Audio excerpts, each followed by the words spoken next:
Hello, another video on the Fiesta. Basically offered up the downpipe, and next issue is my crank position sensor wire. I think I'm going to have to chop this out a bit more and pull it further forward closer to the radiator, because I don't think that's enough clearance down there. I think it's going to cook the sensor and the wire. Been busy tidying up the wiring in the car, still got a little way to go. Remounted all the fuse box, all the fuse mounts and the relays on that side. Also started sorting out mounting the charge cooler shroud and stuff, and all the fans in the back, so that's all going in. And I've painted the underside, just brush painted the black over the red oxide that I did the other day. So yeah, slow progress, but getting there. Just mounted up the battery platform so I can then put the battery box on top of that. I think I'm going to have to do some big sort of spreader plates inside the box, so that obviously in the event of an accident it doesn't rip the box and the battery off and it goes flying. Pretty pleased with that, eh? That's the battery box all mounted up. Then I've just got to sort out running an earth to the car chassis, and then the power feed forward through a kill switch somewhere. Once again, back down at Powers with Zach, and we are playing around with a rear beam. This is for Clark, who owns that red drag Fiesta. Not Phil. Not Phil. The other one. The other one.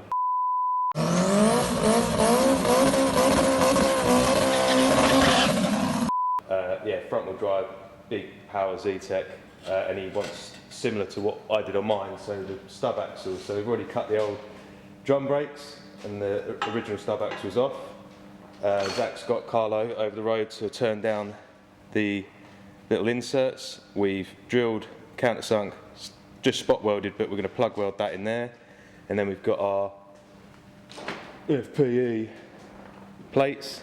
They get welded onto the little noggin, and then we put it all in the jig with the penis engraved in it, and then gun it all up. And then you can have focus, rear discs and calipers and stub axles, which you can adjust and shim on a Mark II, Mk1 Fiesta beam. Job done.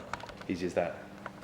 So now Zach's just got to blob it in, then he can come pick it up. He's already welded up this end. Get a good shot of that. Very nice.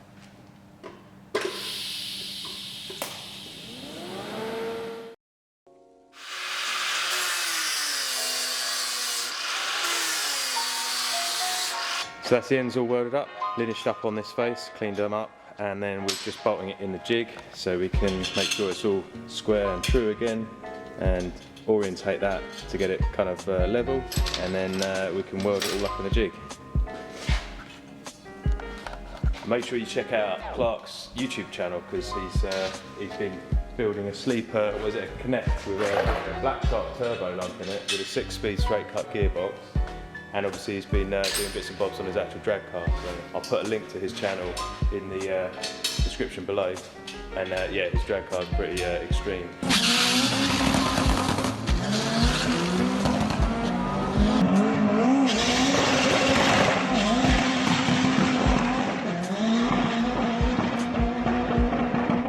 We're happy with the orientation, yeah? Fuck knows. Does it really matter too much? I thought I can put my phone on there and then put my phone on there, and we'll get them like the same on the angle, and then weld it up. Yep. There you go. That's back again. There you go. That's 90. Find out this is all of this, and that's 90. Cool. Let it rip.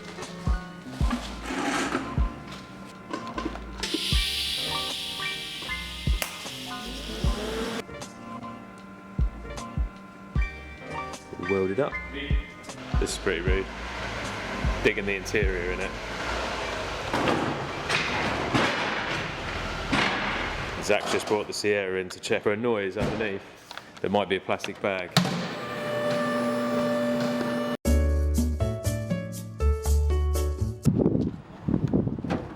How do you not get tugged in this? That's exactly what Zach just said. How do you not get tugged in this every 5 minutes you drive it? The whole thing's apart.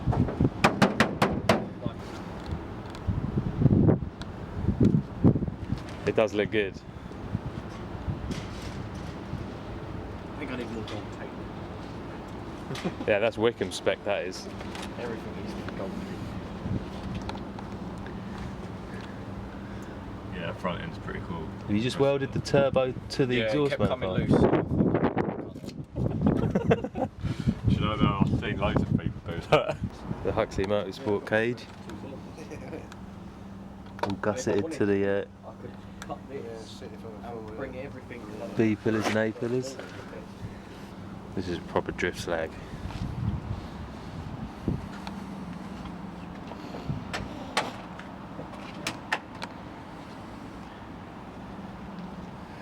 like behind all the gussets, it's all actually touching and welded to it. Oh, so the gussets are over the top. So the gussets are just over the top because I wanted gussets. Because it looks I'm a dick. badass. Oh yeah, I can see him up there. And it's all like welded up along here.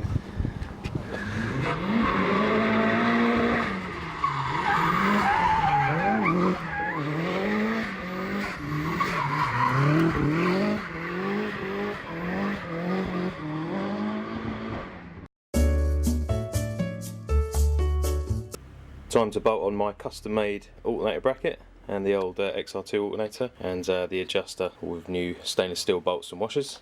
Okay, so that's the alternator bolted on. The adjuster, however, is a little bit long. So what I'm going to do is quickly take sort of 3mm off either end, 5mm off either end on the lathe, and then I'll shorten it up a bit. Okay, so cracking old Bessie out again, the old Super 7. I did buy a new belt pack for it because the belts were slipping. I didn't realise that to put this one on, you got to kind of take the whole headstock out, and the instructions say you got to like align the bearings and re-jig stuff, and I was like, ain't nobody got time for that. So I've gone and treated it to a linked segmented belt, which I've just popped on. So we'll see how long this lasts. But this literally took 5 minutes to bang on it, if that. So hopefully it'll do the job, and I won't have no slipping.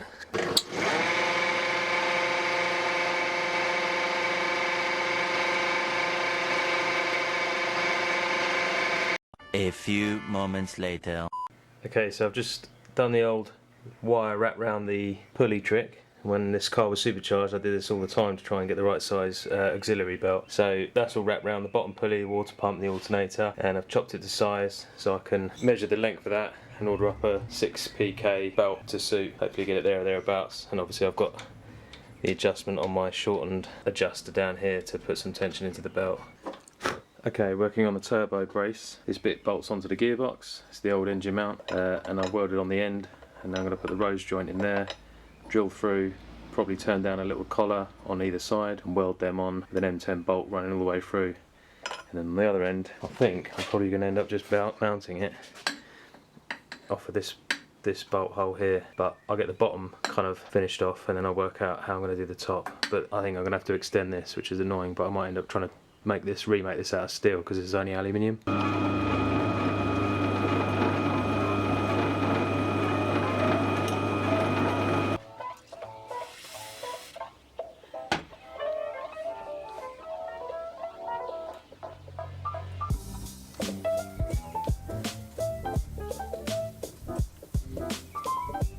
Okay, so this is the plan so far. Just going to lock that off, tidy that up.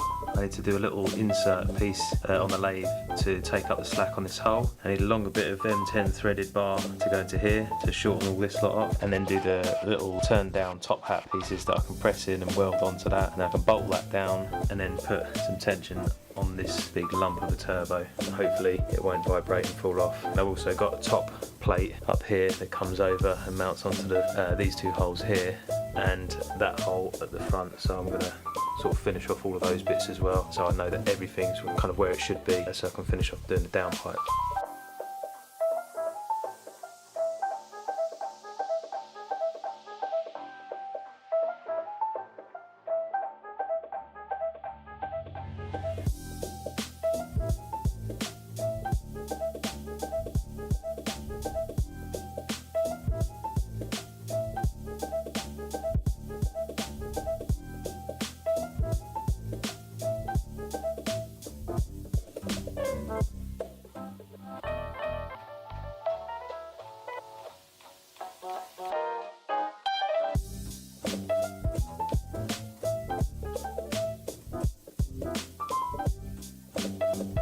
Just machined a little insert to go in there to take up the little clevis pin thing that's going to go up the top, and then I've also turned down these two little top hat pieces, and then they're going to be pressed and welded into the brace bracket that goes onto, well, that one goes in onto the top of the gearbox, and then the rose joint is going to go in the top there, like so.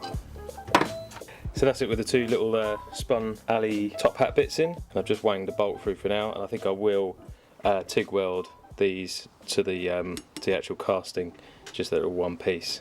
So that's it all kind of mocked up, everything looks good, and you can obviously tighten up, turn the rose joint of the turnbuckle and tighten that up. Just need to get the right size bolts for these three fixings and powder coat the bottom bit. Job done. Pretty pleased with that. Hopefully it will hold out and it won't bend or crack or cause me any issues. Only one way to find out.